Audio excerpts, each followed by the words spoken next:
तो आज का चैप्टर है दोस्तों धातु और उसके यौगिक। व्हाट्सएप पर शेयर कर दीजिएगा दोस्तों, रिपोर्ट और कमेंट बॉक्स में बताइएगा, ठीक है।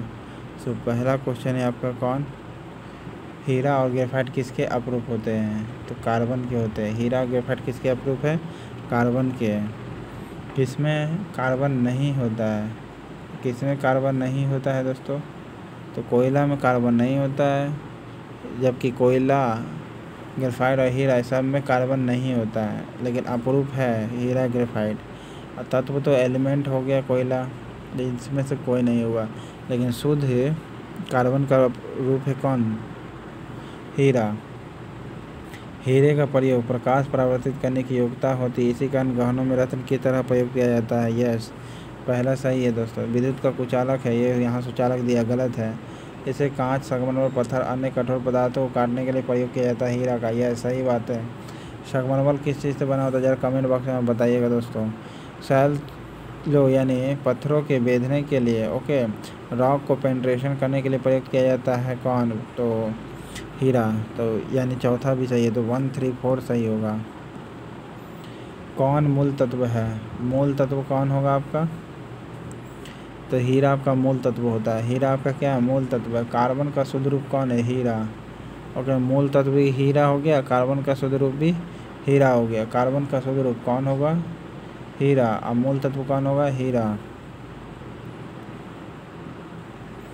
निम्न में से सबसे सख्त कौन है? सबसे सख्त कौन होगा? हीरा होगा, ठीक है। सबसे सख्त कौन है? हीरा। क्वार्ट्ज या प्लैटिनम? नहीं, हीरा होगा। सबसे सख्त कौन होगा? प्लैटिनम, हीरा भले होगा, ओके। हीरे के संबंध में कैरेट क्या है? भार है। हीरे के संबंध में कैरेट क्या होता है? भार होता है। कौन सा कार्बन का एक रूप नहीं है? कार्बन का रूप नहीं है कौन? देखिए, कार्बन का रूप हेमाटाइट नहीं होगा, क्योंकि ये लोहा। हेमाटाइट नहीं होगा। कौन सा कार्बन का एक रूप नहीं है? हेमाटाइट नहीं होगा। कौन सा विद्युत और ऊष्मा का अच्छा सुचालक होता है? ग्रेफाइट होता है, ओके, ग्रेफाइट, ना कि ग्रेनाइट। एंथ्रासाइड में सबसे ज़्यादा कार्बन होता है दोस्तों, याद रखिएगा, ठीक है। हीरा क्या है? शुद्ध तत्व है। किसको पेंसिल से में प्रयोग किया जाता है? ग्रेफाइट का प्रयोग किया जाता है, ओके। गंधक से ये को गर्म किया जाता है, नेचुरल रबर को गर्म करने के लिए, बहुलीकरण करने के लिए, ओके। वाइट फास्फोरस जो होता है, जिसे पीला फास्फोरस कहते हैं, यह हाईली एक्टिव होता है, जबकि रेड फास्फोरस नहीं होता है, ओके। रेड फास्फोरस चूहे के लिए बनाया जाता है।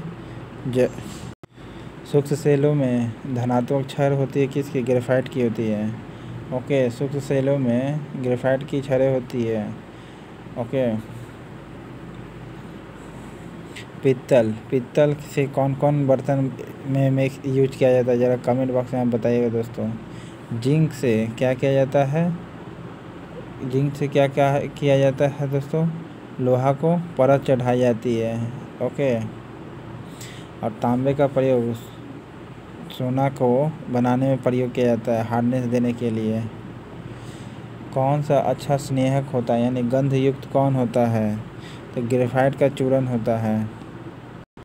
ग्रेफाइट का चूर्ण होगा। कौन सा अच्छा स्नेहक होता है? ग्रेफाइट का चूर्ण। अच्छा स्नेहक कौन होता है? ग्रेफाइट का चूर्ण। न्यूक्लियर रिएक्टर में प्रयोग किए जाने वाला विमंदक कौन होता है? तो भारी जल होता है या ग्रेफाइट चूर्ण होता है? ग्रेफाइट चूर्ण होता है। विमंदक के रूप में किसे किया जाता है? ग्रेफाइट चूर्ण का, ओके। ग्रेफाइट चूर्ण का विमंदक के रूप में, ओके, विमंदक के रूप में किसका प्रयोग किया जाता है? ग्रेफाइट चूर्ण का। न्यूक्लियर रिएक्टर में प्रयोग किए जाने वाला विमंदक है क्या? ग्रेफाइट चूर्ण है, ओके। रेडियो कार्बन डेटिंग से किसका निर्धारण किया जाता है? तो चट्टानों की आयु का। रेडियो कार्बन डेटिंग से नहीं, चट्टानों का नहीं, यूरेनियम से किया जाता है। इससे तो जीवाश्मों की आयु पता किया जाता है रेडियो कार्बन से, ओके। रेडियो कार्बन से यानी C14 द्वारा। कच्ची चीनी को रंग विहीन करने हेतु प्रयोग किया जाता है किसका? तो एनिमल चारकोल का। कच्ची चीनी को रंग विहीन करना है तो एनिमल चारकोल का प्रयोग करेंगे। एनिमल चारकोल का कच्ची चीनी को रंग विहीन करना है तब एनिमल चारकोल का प्रयोग करेंगे।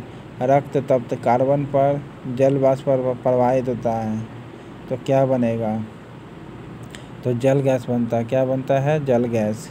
रक्त तप्त पर जल वाष्प प्रवाहित होता तो जल गैस बनेगा, यानी कार्बन मोनोऑक्साइड और प्लस हाइड्रोजन। ओके, लेकिन अरे इसी को लाल तप्त लोहे पर अगर जल वाष्प प्रवाहित करेंगे तो क्या बनेगा दोस्तों? हाइड्रोजन गैस रिलीज कर देगा।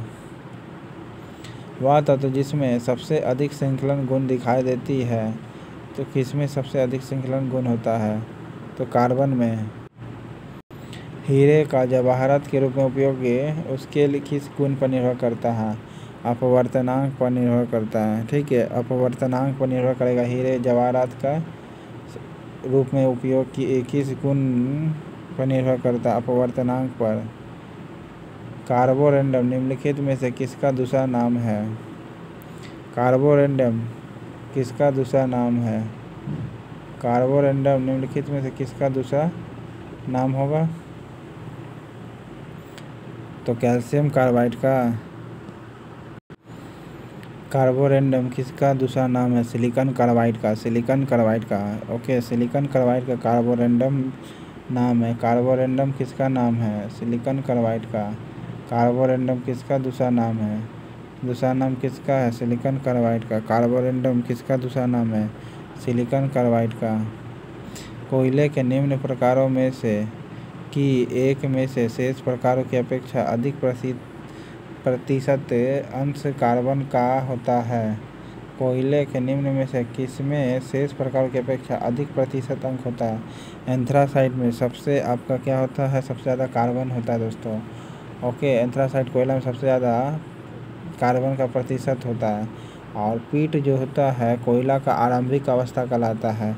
लिग्नाइट को भूरा कोयला भी कहते हैं या मुलायम कोयला भी कहते हैं दोस्तों। ओके, भूरा कोयला लिग्नाइट को कहते हैं, बिटुमेनस कोयला को मुलायम कोयला कहते हैं। भूरा कोयला किसे कहते हैं? लिग्नाइट को कहते हैं। भूरा कोयला किसे कहते हैं? लिग्नाइट को कहते हैं। सबसे ज़्यादा कार्बन होता है एंथ्रासाइड में। ओके, मुलायम कोयला बिटुमेनस को कहते हैं। मुलायम कोयला के नाम से जाना जाता है कौन? बिटुमेनस कहलाता है। सबसे ज़्यादा एंथ्रासाइड में कार्बन होता है। ठीक है, कार्बन एंथ्रासाइड में। अब मुलायम कोयला के नाम से बिटुमेनस होता है। लिग्नाइट भूरा कोयला कहा जाता है और ये इनिशियल कोयला कहलाता है, पीट। कोयला निर्माण की आरंभिक अवस्था क्या कहलाती है? पीट। पीट जो होता है आरंभिक अवस्था। आप कोयला निर्माण की आरंभिक अवस्था क्या होती है? पीट होती है। और भूरा कोयला लिग्नाइट होता है। ठीक है, बिटुमेनस जो होता है कौन होता है आपका? मुलायम कोयला होता है। एंथ्रासाइड में सबसे ज़्यादा कार्बन होता है। सामान्य किस्म का कोयला कौन होता है? बिटुमेनस होता है। सामान्य किस्म का कोयला कौन होता है? बिटुमेनस होता है, जो मुलायम कोयला के नाम से भी जाना जाता है। ओके, लिग्नाइट आपका भूरा कोयला, पीट आपका कार्बन कोयला का आरंभिक अवस्था कहलाता है। एंथ्रासाइड में सबसे ज़्यादा कार्बन होता है। उच्च कोटि का कार्बन कौन होता है? तो एंथ्रासाइड होता है। उच्च कोटि का कार्बन कोयला कौन होता है? एंथ्रासाइड, क्योंकि कार्बन ज़्यादा होता है। कौन सी किस्म कोयले की किस्म नहीं है? तो डोलामाइट आपका कोयले का किस्म नहीं है। पीट, लिग्नाइट और बिटुमेनस है। बिटुमेनस मुलायम कोयला, ओके, या साधारण कोयला के नाम से भी जानते हैं। भूरा कोयला के नाम से लिग्नाइट को कहते हैं। पीट जो होता है कार्बन का आरंभिक अवस्था कहलाता है। कौन वायु प्रदूषक सर्वाधिक हानिकारक है? तो कार्बन मोनोऑक्साइड जो होगा आपका सबसे ज़्यादा हानिकारक होगा, क्योंकि ये तुरंत शरीर में घुल जाता है और जिसमें ब्रीथिंग लेने में मदद नहीं मुश्किल होता है। वाहनों से निकलने वाली प्रदूषित गैस मुख्यतः क्या है? तो कार्बन मोनोऑक्साइड होगा। वाहनों से निकलने वाली गैस कौन सी होगी? Carbon monoxide. कौन वायु को सबसे अधिक प्रदूषित करता है? कार्बन मोनोऑक्साइड ही करेगा। Carbon monoxide. कौन वायु को सबसे अधिक प्रदूषित करता है? Carbon monoxide.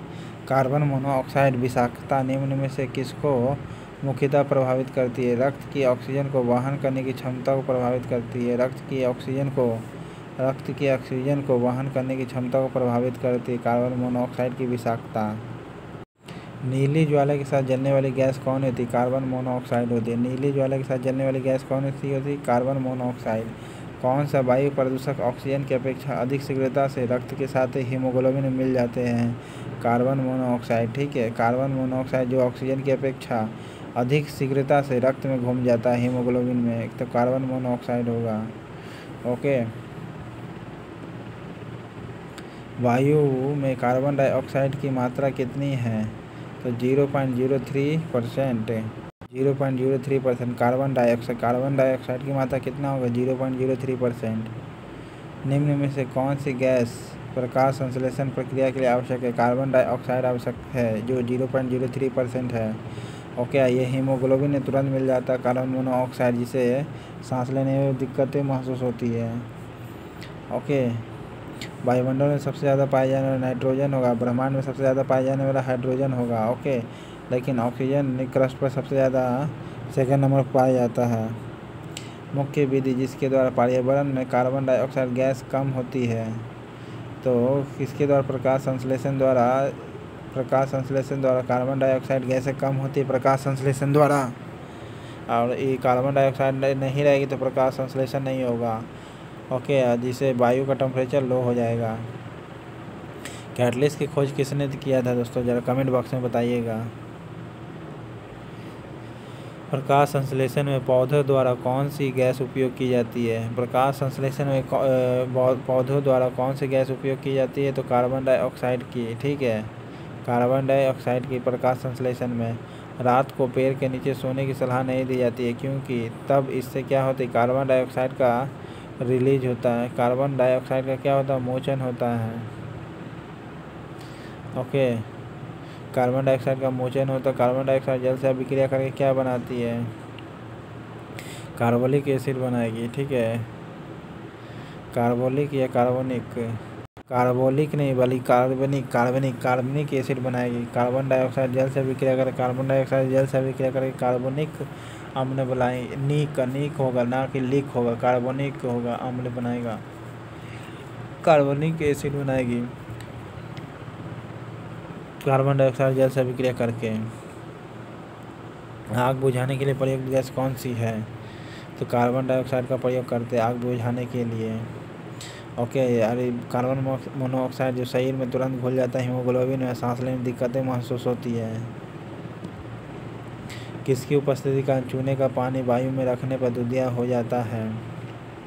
तो कार्बन डाइऑक्साइड के कारण क्या होता है? चूने का रंग क्या होता है? चूने का पानी वायु में रखने पर दूधिया हो जाता है। चूने का पानी वायु में रखने पर दूधिया हो जाता है कार्बन डाइऑक्साइड के कारण। ओके, सल्फर डाइऑक्साइड से क्या होता है? वर्षा जल का अति होता है, एसिडिक वर्षा होता है। ओके,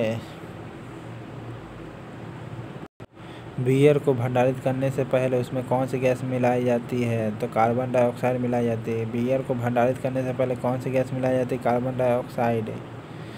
ओके, मृदु पेयों में दाब के अंतर्गत निम्नलिखित में से कौन गैसों को उपस्थित होता है? मृदु पेय में क्या होता है? कार्बन डाइऑक्साइड मिलाई जाती है।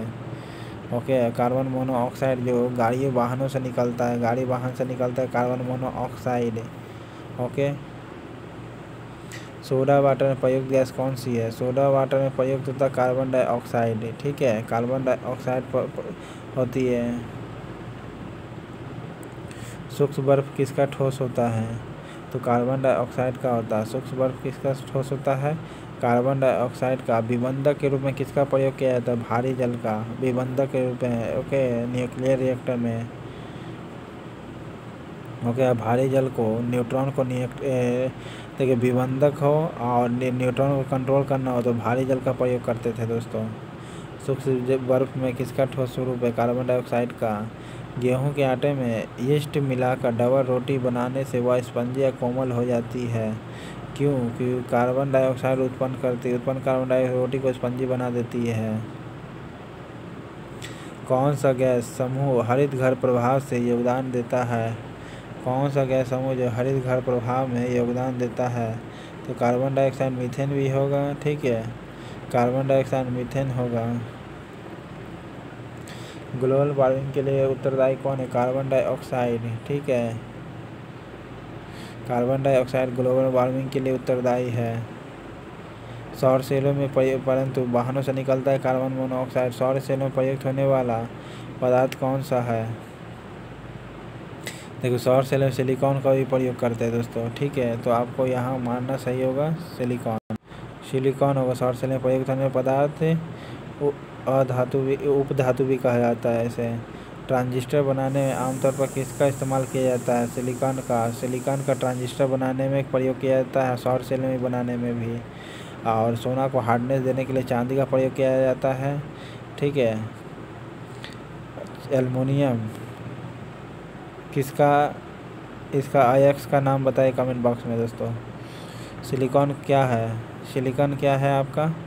एक अर्धचालक है। सिलिकॉन क्या है आपका? अर्धचालक है।